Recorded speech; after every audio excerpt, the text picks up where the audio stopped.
والصلاة والسلام على من لا نبي بعده.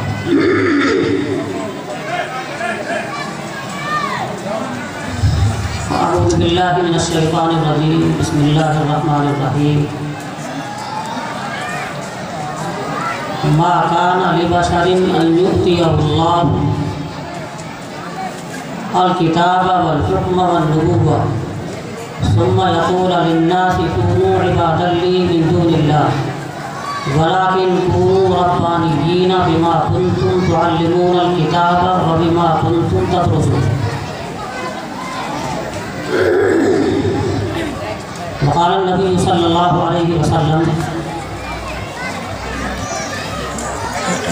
طوبى لعبد جعله الله مفتاحا للخير مغلاقا للشر وويل لعبد جعله الله مفتاحا للشر مغلاقا للخير أو كما قال عليه الصلاة والسلام.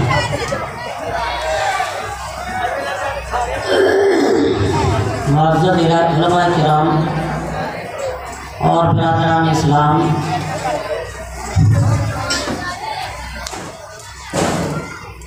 آج یہ مدرسے میں قرآن کی نسبت پر اور دینی تعلیم کی نسبت پر ایک پروگرام منعقد کیا گیا.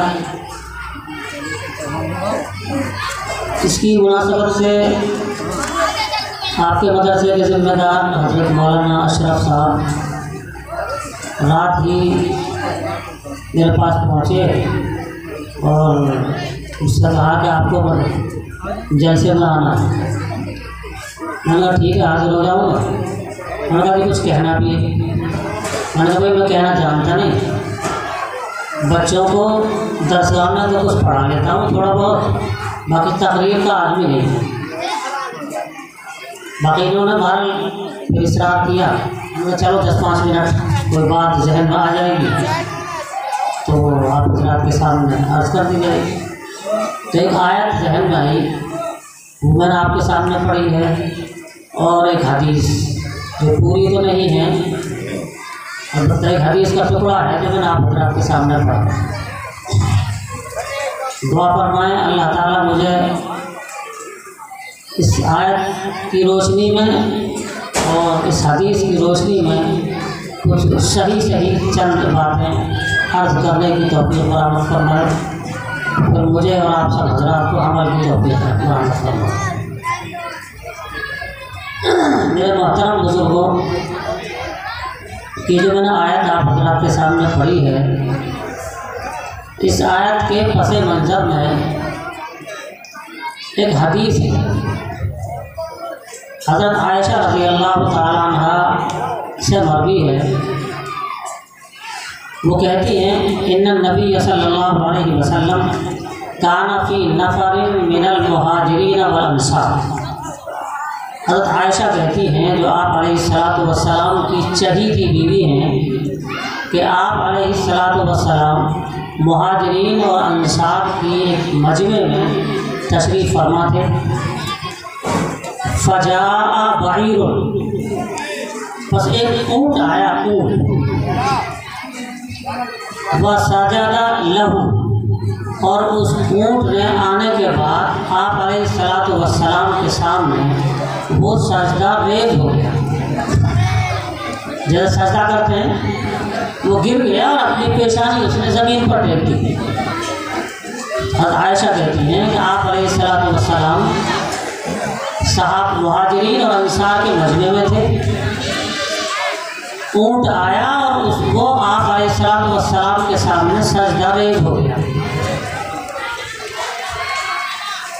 سجدہ کا ایک مطلب تو واضح یہی ہوتا ہے جو زیادہ تر علماء لکھتے ہیں کہ پیشانی کو زمین پر رکھنا، اور سجدے کا اطلاق اس پر بھی ہوتا ہے کہ تھوڑا سا کسی کے سامنے جھک جانا، اس پر بھی سجدے کا اطلاق ہوتا ہے. اور بعض حضرات نے لکھا بھی ہے بعد اس نے سجدہ کیا. فقال اصحابہ علیہ الصلوۃ والسلام، آپ علیہ الصلوۃ والسلام کے صحابہ نے اونٹ کو آپ کی خدمت میں سجدہ ریز ہوتے ہوئے دیکھ کر عرض کیا۔ آپ کے صحابہ نے کہا یا رسول اللہ تسجد لک البہائم والشجر، اے اللہ کے رسول آپ کے سامنے جانور اور درخت سجدہ ریز ہو جاتے ہیں۔ فَنَحْنُ أَحَقُّ أَن نَسْجُدَ لَكَ، جب بہائم اور جانور اور درخت آپ کے سامنے سجدہ ریز ہو جاتے ہیں تو ہم تو اس بات کے زیادہ حقدار ہیں کہ آپ کے سامنے سجدہ ریز ہو جائیں اور آپ کو سجدہ کیا کریں۔ یہ صحابہ نے آپ صلی اللہ علیہ وسلم سے عرض کیا کہ یہ جانور اور درخت آپ کے لیے سجدہ کرتے ہیں تو ہم تو ان کے مقابلے میں زیادہ حقدار ہیں کہ آپ کے لیے سجدہ کریں۔ آپ علیہ السلام نے فرمایا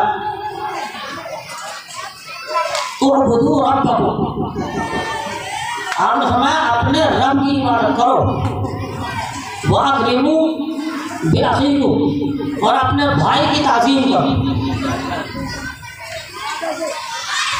جب صحابہ نے آپ علیہ السلام کو سجدہ کرنے کی درخواست پیش کی اور اپنی خواہش ظاہر کی تو آپ علیہ السلام نے یہ کہا نہیں، اعبدوا ربکم، اپنے رب کی عبادت کرو۔ اس سے یہ سمجھ میں آتا ہے کہ سجدہ کرنا یہ بھی ایک قسم کی عبادت ہے۔ سجدہ کرنا یہ ایک قسم کی عبادت ہے۔ اب سجدے دو قسم کے ہوتے ہیں، ایک سجدے کو کہتے ہیں سجدہ عبادت اور ایک سجدہ ہے سجدہ تعظیمی۔ سجدہ عبادت تو کسی بھی امت میں کبھی بھی غیر اللہ کے لیے جائز نہیں رہا ہے، یاد رکھیے۔ سجدہ عبادت تو کسی بھی امت میں کبھی بھی غیر اللہ کے لیے جائز نہیں رہا ہے۔ البتہ سجدہ تعظیمی امم سابقہ میں غیر اللہ کے لیے اس کی اجازت تھی۔ فرشتوں نے حضرت آدم علیہ السلام کے لیے سجدہ تعظیمی کیا۔ برادران یوسف علیہ السلام اور حضرت یوسف علیہ السلام کے والدین نے حضرت یوسف علیہ السلام کو سجدہ تعظیمی کیا، تو وہ سجدہ تعظیمی تھا۔ امم سابقہ میں سجدہ تعظیمی کی گنجائش اور جواز تھا، لیکن اس امت کے اندر سجدہ عبادت کے ساتھ ساتھ سجدہ تعظیمی کو بھی گناہ کبیرہ بتایا گیا ہے۔ یہ مسئلہ یاد رکھنے کا ہے۔ یہ جو علماء کچھ متساہل ہیں ان حضرات نے بھی لکھا ہے۔ میں آپ کو بتاؤں، مولانا احمد رضا خان بریلوی انہوں نے ایک ترجمہ لکھا کنز الایمان۔ کنز الایمان کے نام سے ایک ترجمہ ہے مولانا احمد رضا خان بریلوی کا۔ اس پر حاشیہ لکھا ہے حضرت مولانا نعیم الدین صاحب مراد آبادی نے۔ سورہ یوسف کے آخری حصے میں ایک آیت ہے وَرَفَعَ أَبَوَيْهِ عَلَى الْعَرْشِ وَخَرُّوا لَهُ سُجَدًا، برادران یوسف کا یوسف علیہ السلام کے لیے سجدہ کرنا مذکور ہے اس آیت میں۔ اس کے حاشیے میں اس آیت کے پر جو حاشیہ ہے تو مولانا نعیم الدین صاحب مراد آبادی لکھتے ہیں کنز الایمان کے حاشیے میں کہ سجدہ عبادت تو کسی بھی امت میں غیر اللہ کے لیے جائز نہیں رہا ہے۔ البتہ سجدہ تعظیمی پہلی امتوں میں جائز تھا، لیکن اس امت کے لیے سجدہ تعظیمی بھی گناہ کبیرہ ہے۔ جو لوگ کچھ متساہل ہیں انہوں نے بھی ناجائز لکھا ہے۔ تو یہ بات بیچ میں آ گئی تھی، تو میں یاد کر رہا تھا کہ آپ صلی اللہ علیہ وسلم نے فرمایا لو كنت امرت احدا، اگر میں کسی کو، اگر آپ صلی اللہ علیہ وسلم نے فرمایا اگر میں کسی کو کسی کے لیے سجدہ کرنے کا حکم دیتا تو لا امرت المرأة لزوجتها، آپ علیہ السلام نے فرمایا کہ اگر میں غیر اللہ کے لیے سجدہ کرنے کا حکم دیتا تو عورت کو، بیوی کو حکم دیتا کہ وہ اپنے شوہر کے لیے سجدہ کرے۔ لیکن وہ علماء جانتے ہیں لو کنت، فرمایا آپ نے اگر حکم دیتا تو بیوی کو حکم دیتا کہ اپنے شوہر کے لیے سجدہ کرے۔ لیکن آپ نے دیا نہیں، اور کسی بھی طریقے کے سجدے کی اجازت نہیں۔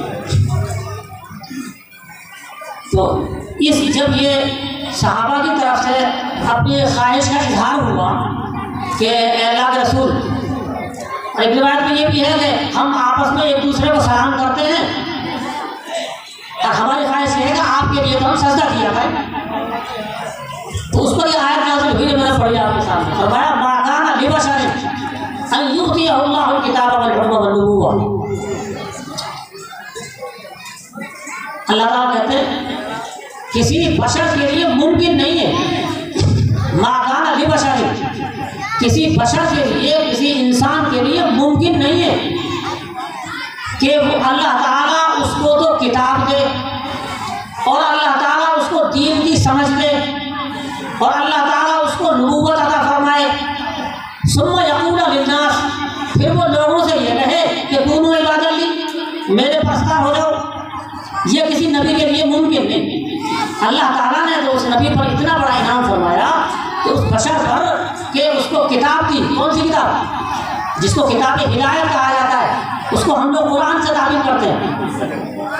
کتاب ہدایت دے اللہ تعالیٰ، اور اللہ تعالیٰ دین کی سمجھ دے ایک شخص کو، اور اس کو نبوت سے سرفراز فرمائے، اور پھر وہ لوگوں سے یہ کہے کہ تم اللہ کو چھوڑ کر کے میری بات کرنے والے ہو جاؤ، یہ ممکن نہیں۔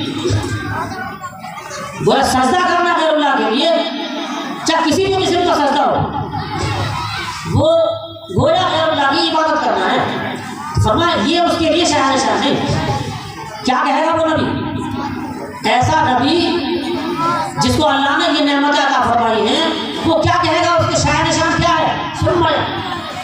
ولیکن کونوا ربانیین، البتہ وہ یہ کہے گا، ولیکن کونوا سے پہلے مفسرین لکھتے ہیں یکون معذوف ہے، لیکن وہ یہ البتہ وہ یہ کہے گا کہ کونوا ربانیین، باعمل عالم بن جاؤ، کونوا ربانیین۔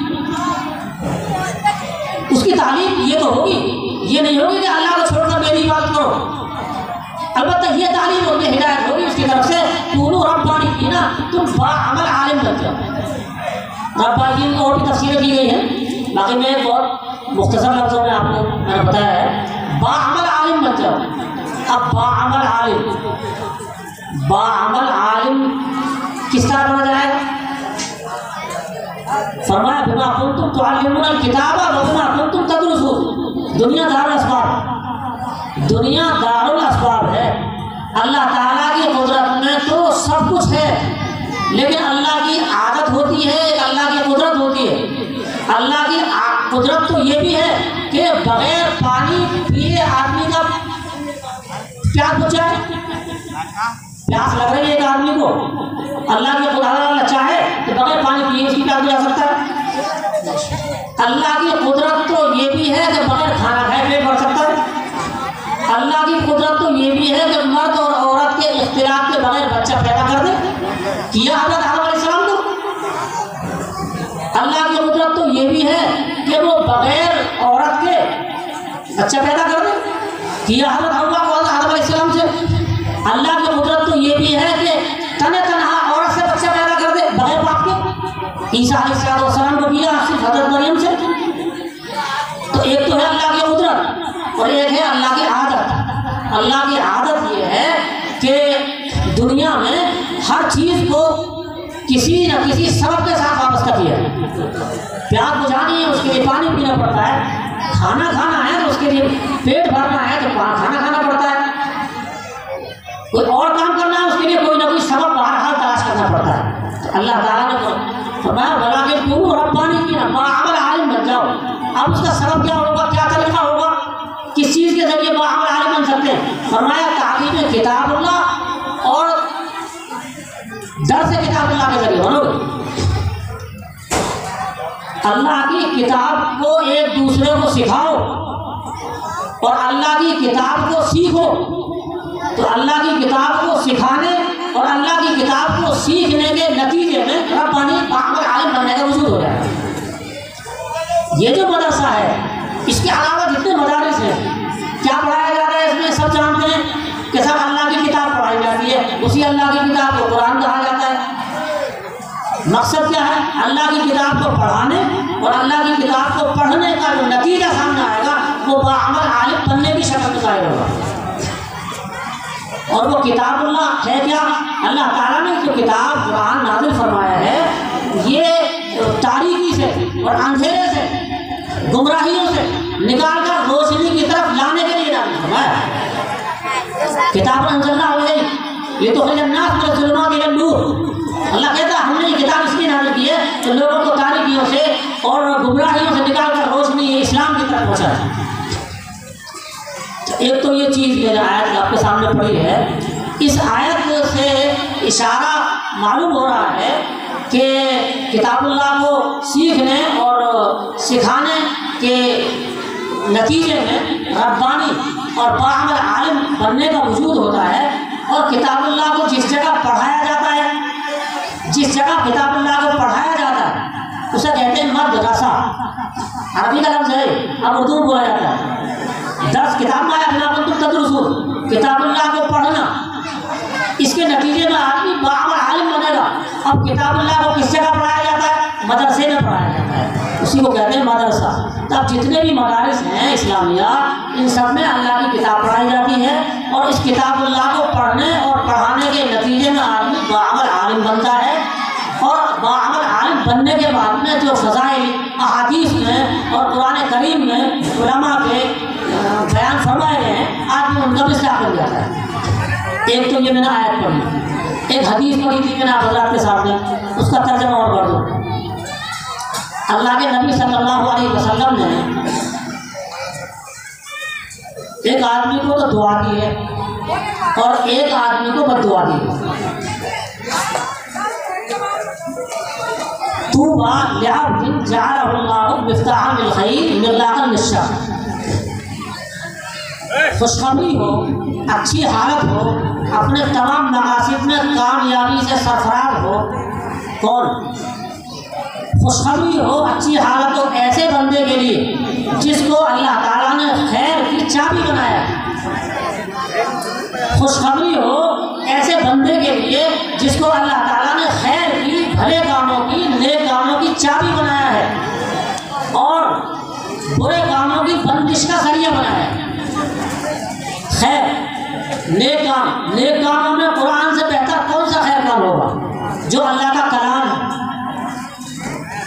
تو اب اللہ کے نبی دعا دے رہے ہیں خوشخبری ہو ایسے بندے کے لیے، اچھی حالت ہو ایسے بندے کے لیے جس کو اللہ تعالیٰ نے خیر کے پھیلنے اور خیر کے وجود میں لانے اور خیر کی اشاعت کا ذریعہ بنایا ہو اور برائی اور شر کی بندش کا ذریعہ بنایا ہو۔ ایسے شخص کے لیے اللہ کے نبی صلی اللہ علیہ وسلم دعا دے رہے ہیں کہ اس کی حالت اچھی ہو، اس کی دنیا بھی اچھی ہو، اس کی آخرت بھی اچھی ہو۔ تو چونکہ قرآن مدرسوں سے قرآن کی اشاعت ہوتی ہے، قرآن سیکھا سکھایا جاتا ہے، تو مدرسوں کو قائم کرنا اور مدرسوں کو بنانا، مدرسوں کو چلانا، مدرسوں کو چلانے میں تعاون کرنا، ایک دوسرے کا ہاتھ بٹانا، یہ سب مفتاح للخیر کے تحت دیا جاتا ہے اور آپ صلی اللہ علیہ وسلم کی دعا کا مصداق بن جاتا ہے آدمی۔ جو آدمی مدرسہ جو بہترین خیر کے پھیلنے کا ذریعہ ہوتا ہے، اس میں کسی بھی طریقے کا اگر تعاون کرتا ہے آدمی تو وہ نبی صلی اللہ علیہ وسلم کی دعا کا مصداق بن جاتا ہے۔ اور پھر ایک بد دعا فرمائی جس کے لیے، جس آدمی نے مدرسے کے لیے یا مسجد کے لیے یا اور کوئی خیر کا کام ہے اس کو مستقل طور پر اس کی بنیاد ڈالی یا اپنی طاقت کے بقدر اس میں حصہ لیا اس کی تعمیر میں، وہ نبی صلی اللہ علیہ وسلم کی دعا کا مصداق بن رہا ہے۔ باقی اس کے برخلاف بد دعا ہے آپ کی، ہلاکت ہے ایسے آدمی کے لیے۔ ویل لعبد جعلہ اللہ مفتاحا للشر مغلاقا للخیر۔ اللہ کے نبی صلی اللہ علیہ وسلم فرماتے ہیں کہ ہلاکت ہے، بربادی ہے ایسے بندے کے لیے اور ایسے شخص کے لیے کہ جو خیر شر کے پھیلنے کا ذریعہ بنے۔ ہلاکت ہے، بربادی ہے ایسے شخص کے لیے کہ جو شر کے اور برائی کے پھیلنے کا ذریعہ بنے اور خیر کے رکنے، خیر کے اور بھلائی کے رکنے کا ذریعہ بنے۔ مدرسے کے کام میں، مسجد کے کام میں یا کسی بھی اور نیک کام میں جو آدمی رکاوٹ بن رہا ہے وہ اللہ کے نبی صلی اللہ علیہ وسلم کی اس بد دعا کا مصداق بنے گا۔ تو میرے بھائیوں، یہ میں نے آپ کے سامنے ایک حدیث پڑھی ہے اور یہ آیت پڑھی ہے، اس کے پس منظر میں بس یہی بات بتانی ہے کہ مدرسے اور مسجدیں، خیر کے مقامات، ان میں اپنا تعاون کرنے کی کوشش کرنی چاہیے، اور اگر کسی سے تعاون نہیں ہو رہا ہے پیسے کی شکل میں تو کم سے کم زبان کی شکل میں تعاون کر دیں، اچھا مشورہ دے دیں۔ باقی ایسا نہیں کرنا چاہیے کہ کوئی خیر کا کام کہیں سے کر رہا ہے، اس کے لیے ہم بجائے تعاون کرنے کے اس کے لیے معاند بن جائیں، ایسا نہیں کرنا چاہیے۔ ایک حدیث ہے، اس میں تو آپ صلی اللہ علیہ وسلم نے بہت صراحت کے ساتھ فرمایا ہے، فرمایا اردو عالما او متعلما او عونا او محبا لہما ولا تکن خامس۔ آپ نے فرمایا عالم بن جاؤ یا متعلم بن جاؤ، اور آپ صلی اللہ علیہ وسلم نے فرمایا یا ان کی عالم اور متعلم کی مدد کرنے والے بن جاؤ، اور چوتھی مرتبہ فرمایا، چوتھی بات کہ اگر ان کی مدد بھی نہیں کر سکتے، عالم بھی نہیں بن سکتے، متعلم بھی نہیں بن سکتے، اور ان کی مدد بھی نہیں کر سکتے کسی بھی طریقے سے، تو محب لہما، کم سے کم محبت بھری نگاہ سے دیکھ لیا کرو۔ عالم کو، عالم قرآن کو اور متعلم قرآن کو محبت بھری نگاہ سے دیکھ لیا کرو۔ اور آپ نے فرمایا بہت سخت وعید ہے، فرمایا بلا تکون الخامس، پانچویں مت بننا، پانچویں مت بننا، فتح لے ورنہ تو ہلاک ہو جاؤ۔ تو میرے بھائیوں، میری بس آپ حضرات سے یہی درخواست ہے، یہ مدرسہ آپ کا ہے، ماشاءاللہ ولی اشرف صاحب محنت کر رہے ہیں، اور آئیے تنہ کچھ نہیں کر سکتے ہیں، آپ حضرات کے تعاون سے ہی ہو رہا ہے۔ کئی بچے حافظ ہوئے ہیں، ناظرہ پڑھ رہے ہیں، اور حافظ کے جو ثواب اور اس کے لیے جو فضائل ہیں وہ آپ سنتے رہتے ہیں، اور علماء کرام سنائیں گے۔ مفتی فضیل صاحب تشریف لائے ہیں، میں تو بیچ میں 5-10 منٹ کے لیے آ گیا تھا۔ اللہ تعالیٰ مجھے اور آپ کو اپنی توفیق ہماری دے۔